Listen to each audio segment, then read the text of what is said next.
Hello guys, excited mi anak mo to Manila kay tungod kay akong anak mo graduate sa PNPE.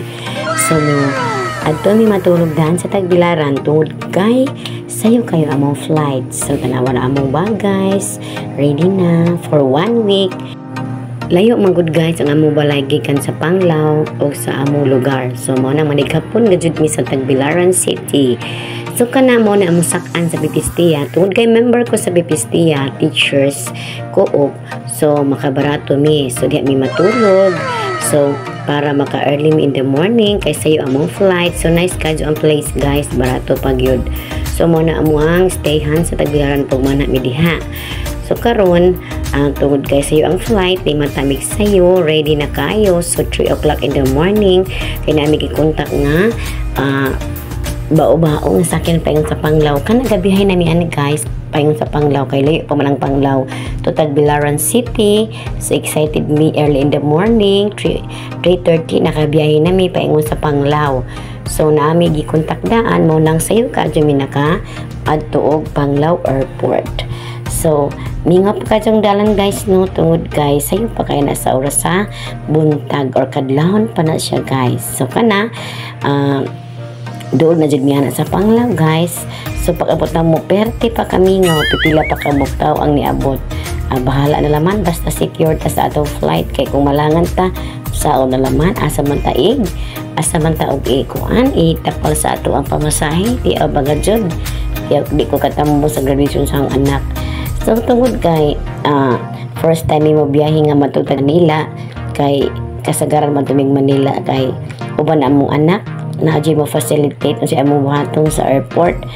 First time po na mo muna sa Panglao nga mobiyahe mi nice kadyo ang iyang airport dako baya pod sa damot jud ko guys kay pagkulbaan mi ni pagpila-pila mi para mag check in mi para maka-plaster mi sa among mga gamit. So kana sunod-sunod laman jud mi sa among buhaton. So amo panggibutag nimtag ang amo ang kuan ang amo ang bag para amo nang i-check in. So kana pila mi guys para siya among buhaton nakakatpon jud mi mo ni buhaton magbiyahe og airplane.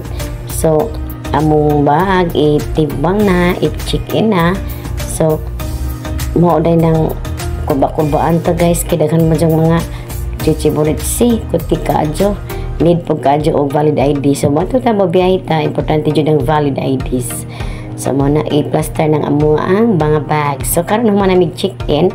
So first time palagi mi mo na og Panglao Airport sa sulod. So kapag jud mi sunod-sunod mis mga biyahedor.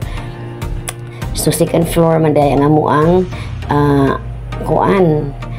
boarding area. So kana nakaabot na mi sa padulong mi sa taas.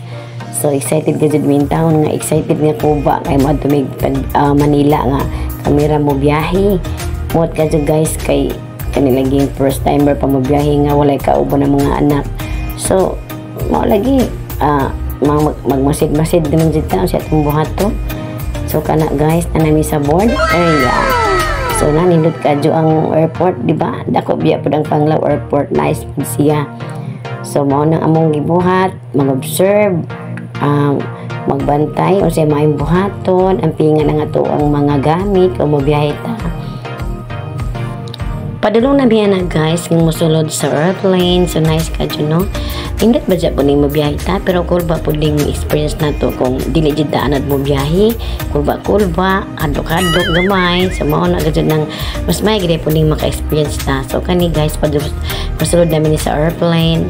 So nailingaw gud mi guys ug nalipay po ko wadyo ko ma-expect nga daplin ko bintana. Mao nang mo jud ang pangandoy nga ug madapay ko bintana mag-video gud ko sa mga pangandoy. So kabalo mo guys natuman gud ang pangandoy nga maka video gud ko panganon arang ka nice kadyo tanawaran ang video guys maningaw gud po makainga jud mo ingat dining maka at sakay tag-airplane nata sa taas.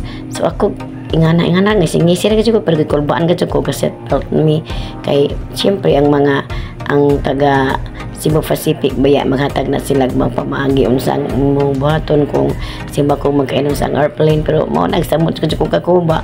So makita na to sa unahan ang nindot kadyo nga video ko na nakasay taas tanawa guys arang ka nice.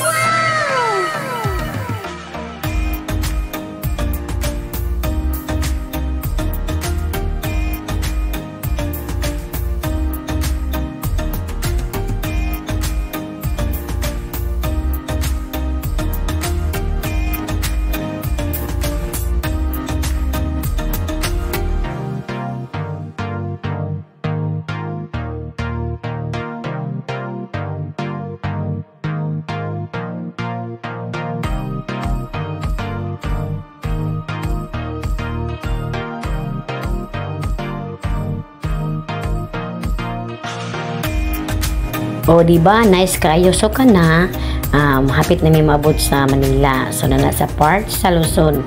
So nga ni gidang bati ko naman sakay tag airplane halo kulba nga atong gibati. Kaya syempre hadlok dyan po ning sakay tag airplane. Nagabi pong mga balita nga nga disgrasya. Pero mo gadyan na maampo, gadyan ta mo biyahe para mampingan ta. Para po dili ta mapasagdan. So kana, grabe na mong inampo ay anang magbiyahe ba, mahadlok ko mo biyahe, dili ka abot ang mga bata. So kana, panaog na mi sa airplane. So na-enjoy mi sa among biyahe, nakabalo na jud mi sa pamaging magbiyahe nga nasa airport. So maka-experience tag ingani gadi ay. So karon di na ko matagaw kung biyahe mi nga wala mo mga bata. So namot ka jud ko guys kay kanilaging first time pa na mo muapat sa naiya nga kamera ka jud. So nakaad na mi Manila pero kamera ka jud nga magbiyahe magtas-tahas.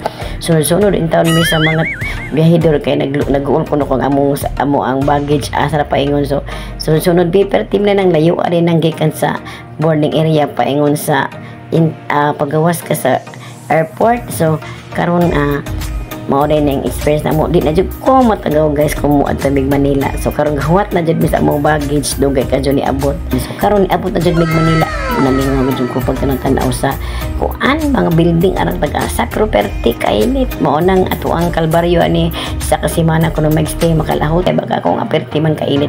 So kana alikod-lingkod na niabot na mi sa lugar nga among stayhan si Ate Linda. Harang ka very good kaayo. So banding bibo kaayo. Chika-chika syempre iba ko pang nagkita. So muna ilang balay. Thanks for watching guys.